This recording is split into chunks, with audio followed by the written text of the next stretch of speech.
Well, good morning, everyone. Good morning.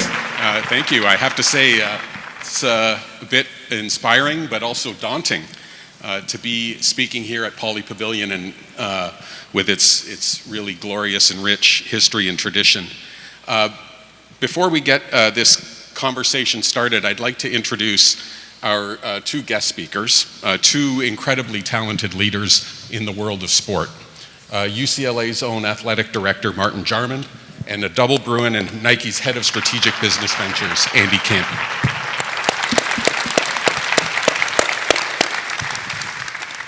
So let me just share a little bit more about Martin and Andy. I'm sure all of you know, Martin is UCLA's Alice and Nahum Lanier Family Director of Athletics. When he joined us in 2020, he was UCLA's 9th athletic director, and he was nationally recognized leader in college athletics with an impressive 20-year track record. Before coming to UCLA, he served for 3 years as director of athletics at Boston College, where he was the youngest athletic director of any Power 5 institution. And prior to that, he served in key director roles at Ohio State and Michigan State. I'm sorry, I have to do this. Everybody says that. It's okay. He told me to keep it short, but I can't do it. He's also a 2-time recipient of Sports Business Journal's 40 Under 40 Award. I want to also mention a couple of other accomplishments of note. You may not know this, Martin is a former college basketball player who captained the UNC Wilmington team for 2 years while leading the Seahawks to its first NCAA tournament appearance in 2000. That's pretty great. And as a business school dean, I'd also like to point out he's an MBA and also holds a master's degree in sports administration from Ohio University. So thanks for being here. Thank you, Tony. Also, I'd like to introduce or say more about a very good friend of UCLA's, Andy Campion. Andy is both a UCLA undergrad and an alum of the Anderson School. He serves on our board of advisors, and he's a very engaged member of our community. His leadership in the sports and entertainment industry now spans nearly 30 years. For more than 16 years, Andy has served in executive leadership positions at Nike, including as Chief Operating Officer, Chief Financial Officer, and Head of Strategy. He's currently leading Nike's pursuit of new businesses in the broader ecosystem of sport. Andy joined Nike after more than 11 years at the Walt Disney Company, where he rose through the ranks of corporate strategic planning and finance, ultimately to serve as Senior Vice President of Corporate Development. And he currently serves on the boards of LA28, Starbucks, and the Spring Hill Company. And Andy and his wife Shelby, another Bruin, are also minority owners of Real Salt Lake of Major League Soccer and the Utah Royals of the National Women's Soccer League. So thank you both for joining us this morning. So Andy, the theme of this sports forum is empowerment, and I want to ask you first, how and why do you think sports are so empowering? Well, first, I think we'd probably all agree, and it's why we're all here. I think sports are an incredibly inspiring and unifying cultural force. It's hard to think of anything else in culture that brings together so many people from different backgrounds. Those people feel a sense of belonging and association with their teams, their league, their community, a camaraderie.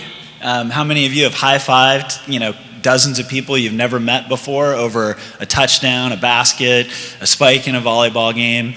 And then we also kind of feel like we don't get rings, or I don't get rings. Martin may have gotten some rings at some point, but we share in wins and championships, and I just, that to me has always been something so unique about sports. And you even think about rivalries. So at the end of the day, we're sitting here in Pauley Pavilion, but the Bruins need the Trojans, and the Trojans need the Bruins, right, Martin? A little bit?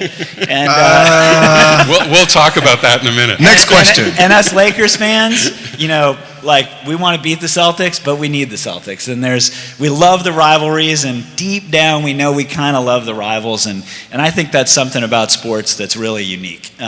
Even your rivals at the end of the day are the people that you feel most connected to. And I think there's another element about sports that's really empowering. It's one of the few things in the world that's accessible to everyone. Not all at the same level of access, but most people, whether it's team sports, an individual sport, or the pursuit of something that you define as sport or fitness or activity, is accessible.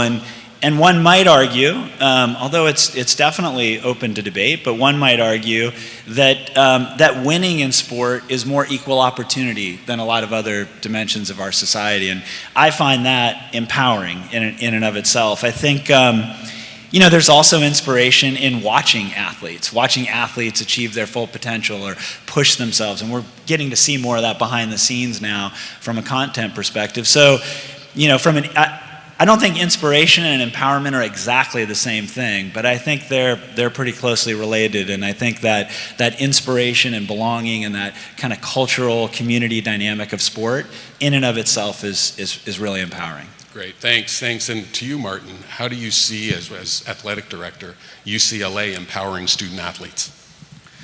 Well, before I start, I want to thank you first, Tony, for doing this. And also, usually when you do something like this, you're worried about, what you wear, what you might say. This was the first panel I've ever done where I'm like, my shoe game has got to be tight because Andy Campion of Nike, I know he's going to bring some fire and heat. He brought the heat. So I thought about that this morning. I was like, I got to bring it. So and you weren't worried about my shoe game, I could tell. Yeah, that's true. I had to say but we that. all know, if we follow Martin, that he's also got the half zip vest with a tie look that not many of us can pull off like you do. Hey, we got to lean into our strengths, man. We got to lean in. So, I just think, I agree with what Andy said, but, sports is empowering. It's like it's a microcosm of life. I played basketball. We have a phrase, ball is life. I mean, you learn so many lessons about teamwork, togetherness. You do something, you give effort, you work with people that may not look or come from the same backgrounds, all in the name of unity and teamwork to try to accomplish a goal that you don't know what the outcome is going to be. That's sport. And so from my standpoint, how do we empower our student athletes to be the best version of themselves? That's what we try to do here at UCLA. That's what it's about. You come to Westwood, we want to make sure we help you grow, learn, develop, and ultimately be the best version of yourself. And so the way that we try to empower, I think in college athletics right now, there's not been a time where the student athlete voice is more heard, is more recognized, is more encouraged. And so how do you amplify that? Obviously, social media is a huge one, but NIL, you talk about empowering. We have Westwood Exchange. Everybody familiar with NIL, name, image, and likeness. We created an exchange that we put in to where companies, businesses, organizations can come on this platform, student athletes can come on this platform, and they can directly, B2B, right there, interact, do deals, 1099, all that stuff gets done. And you talk about the power of UCLA in Los Angeles, it has been phenomenal for us. We have over 300 brands have signed up in Westwood Exchange. That's 300 brands, companies that want to do deals with our student athletes. We have the fastest growing exchange in the country in college athletics at UCLA. And that's a credit to UCLA, Los Angeles, being nationally relevant, and also trying to empower our student athletes to go out and get deals and do what helps you create that brand and that equity and that promotion for yourself. Well, that's great. I'm going to just follow up quickly. I mean, you talked about the importance of being in LA, branding, and so on. I'm going to ask you to sort of be optimistic. I assume this is a good thing for us as this evolves. This gives us some natural, huge advantages over some of our peers. Oh, absolutely. I mean, I've always been a proponent of NIL. I'd rather student athletes learn about their business, about their brand, while they're here in Westwood, so they can make mistakes and we can help and educate and do all that before you get out in the real world. But it's a definite competitive advantage for us being in Los Angeles at UCLA. You know, we've got over 350 of our student athletes have NIL deals. That's significant. 2 years ago, that was 0. You know, that's over half of our student athlete population. So that shows you how important NIL is to our student athletes. So how do we educate? We partner with Anderson School of Management. We partnered with the law school to get education on contract. We're doing all those things to try to give them the tools to really maximize their NIL potential while they're here. That's great. Andy, you've had a unique perch in the last many years in the business of sports. What do you see as the most important current trends in sports from a business perspective? Well, I mean, I think one thing that's becoming more evident to all of us is that, I don't know if it's evident to everyone, but it's increasingly becoming evident, is that the business of sports, or I like to say the ecosystem of sports, because I think it's beyond business, is massive, it's fast growing, it's dynamic, it's socially impactful. And I think as a result, you're seeing things like team or franchise values explode. You're seeing new innovative products and services ranging from recovery to nutrition and fitness, create real value for people, consumers, and in turn in the world of business.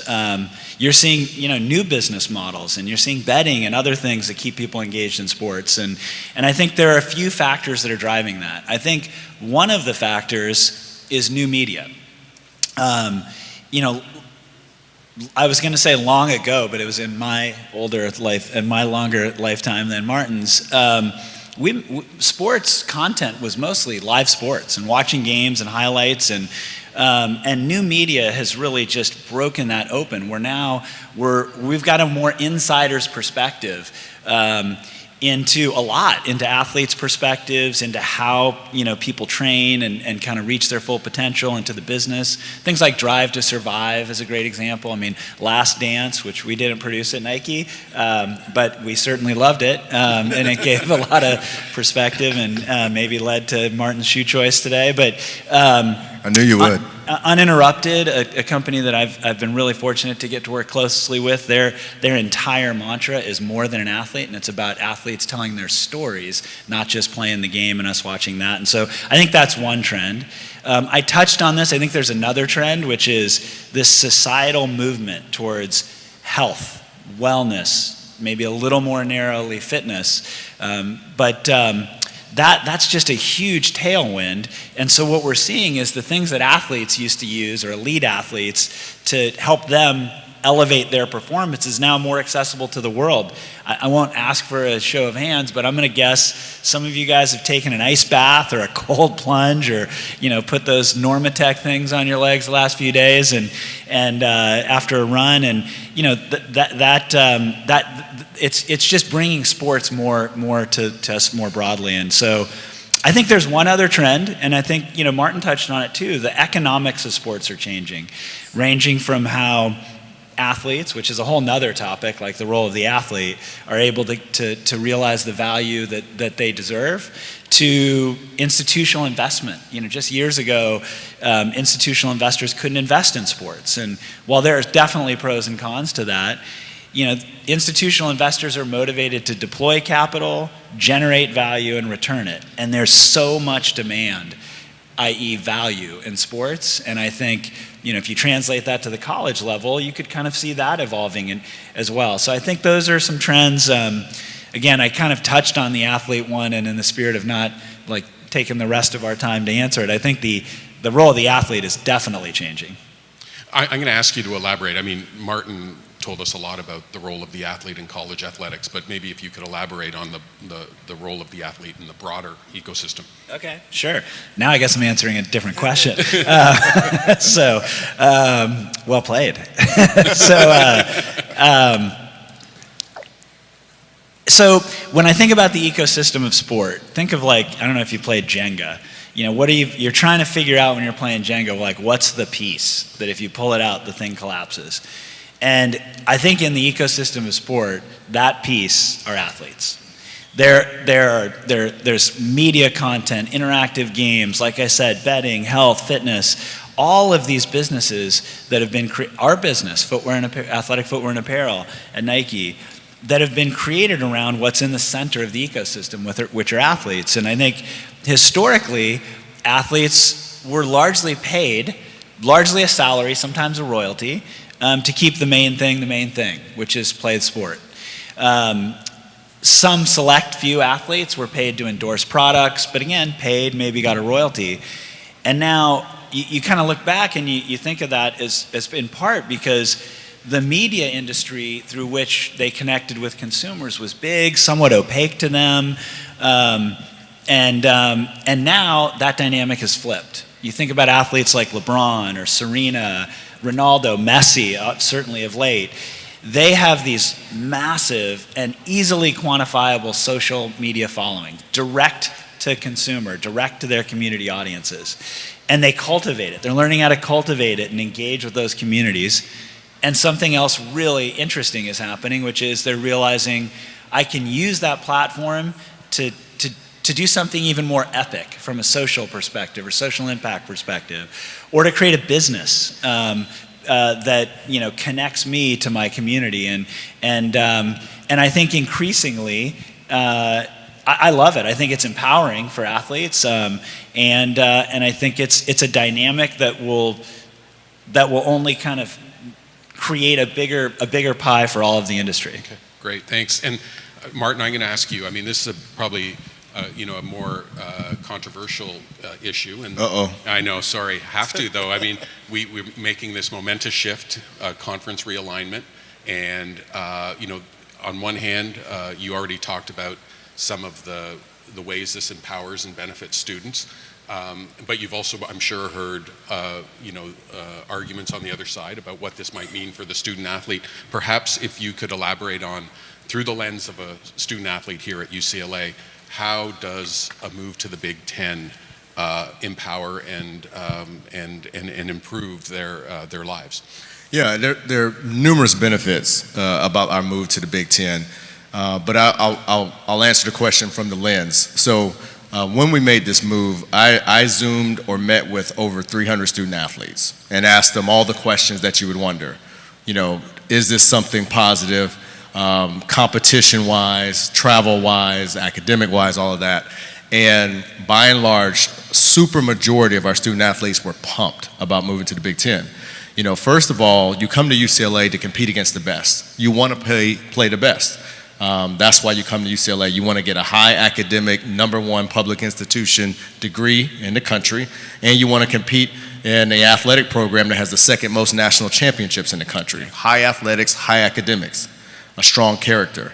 So you want that competition. I want to be the best. I want to compete against the best. That's our student athletes do as well. And then the second thing, we talked about NIL. Remember, 2 years ago, NIL wasn't a part of the game at all. Now we have over half of our student athletes have NIL deals. You talk about the Big Ten, you talk about national exposure, you talk about brands. We're going to have a significant advantage over some places because of that exposure. That's real. That matters to student athletes. Not every one of them, but some of them it really does. And you want to have a platform where you can win awards, where you can get recognition for your performance, or even off the field, off the court, whatever it may be. You've got to be national.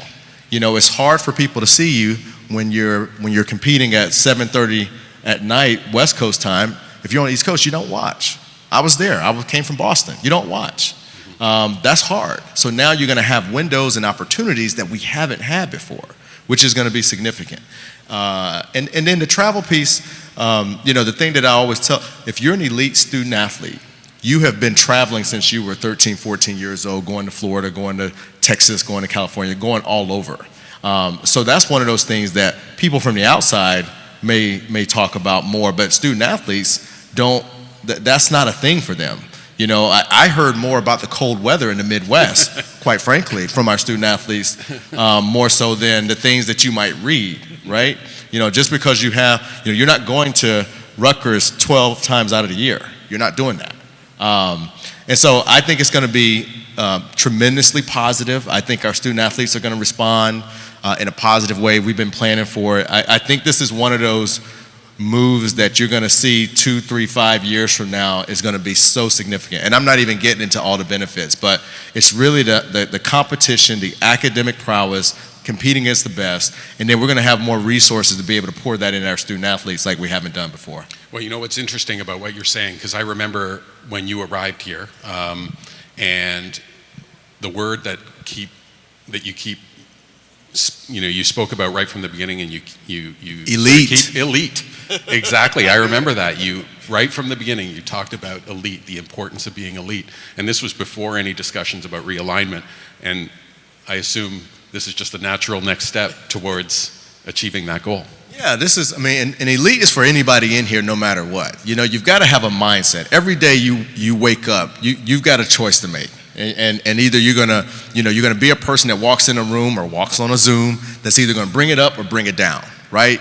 I wanna be around people that bring it up. I wanna be elite. And elite is not a win or a loss. It's how I go about taking care of business every day to show up, to be the best version of myself, to be the best teammate I can be. Shout out to some of my teammates in the athletics department at UCLA for being here.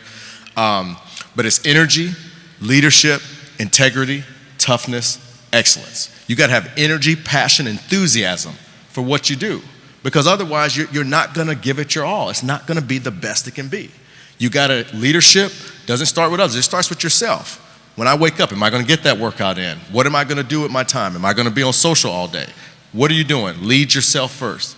Integrity here at UCLA, we don't cut corners. We're not going to live that way. We're going to do it the right way. Toughness, 90% of it is showing up and being gritty and resilient. You got to hold on to that rope when others let go. That's toughness. And then excellence. That's the standard at UCLA. That's what we have pledged to all of us, the responsibility to keep those 4 letters where it is and move in beyond. So that's elite, but that's a mindset really every day that you just got to attack, and I believe in that. That's wonderful. So thank you, Andy. I made this long introduction at the beginning, and amazingly, with all the accomplishments, I didn't even mention that you're on the board of LA 2028. And that is going to be... That's going to be fun. That's going to be fun. We're going to be one of the sites of the athletic villages and potentially other activities here. But it's also going to stimulate a lot of activity in the local business ecosystem and among community athletes. Can you tell us a bit about how you see LA 2028 empowering the community? Well, first of all, it was fun. The very first, I love UCLA and the people at UCLA. The architecture's nice too, but it's more about the people on the campus. But my connection to LA 28 was actually through Casey Wasserman, an alum of the school and a huge contributor to the school and advocate for the school. And the first LA 28 board meeting was in a high-rise that is just on the other side of Wilshire Boulevard, and the window looked out here, and the head of operations said, the interesting thing about this is the Olympics are 10 years away, and all of the venues have already been built. By the way, there's a couple more venues that have been built since, so they SoFi and Ballmer's thing, so they may make their way in. But he pointed out the window, and he goes, and there's the Athletes Village. And for me, having gone to UCLA, that was pretty cool, to look out and go like, Dykstra. Oh, I lived in Dykstra, and that's where that was I think it's called something else now, Deneb or something. Maybe it's Dykstra and Deneb, but is that right? Okay. But more specifically to your question, that was just a fun moment for me. But I think maybe one of the most I don't want to speak for Kathy Carter and the team at LA 28, but I can say this, and they've been public about it, is that one of the paramount objectives for LA 28, and I love this because I was born in Inglewood, raised in Whittier, I'm an LA kid, is to provide access to all of the youth in the Los Angeles community to sport. The LA 28 Olympics has dedicated $160 million at least. If it's a profitable Olympics, I'm sure that would be more, just like in '84 it was, and the legacy of that Olympics lives on.